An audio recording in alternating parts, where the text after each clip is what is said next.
তোর দিল খুলবে পরে, আগে খুলুক হাত। দে জাকাত তোরা দে রে জাকাত। পড়েন আমিন। আপনার দিল পরে খুলবে, আগে খুলতে হবে কি? হাত। আল্লাযীনা ইউনফিকুনা ফিস সাররাই ওয়াদ দাররা।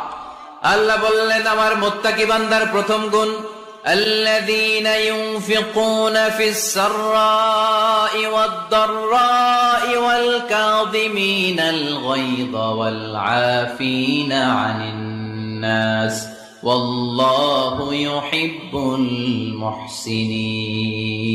سبحان الله. পড়ো الذين ينفقون في السراء والضراء। আমার মুত্তাকি বান্দারা সচ্ছল অসচ্ছল উভয় অবস্থায় দান করে। যখন তাদের কাছে বেশি টাকা থাকে তখন তারা বেশি দান করে, যখন কম থাকে কম দান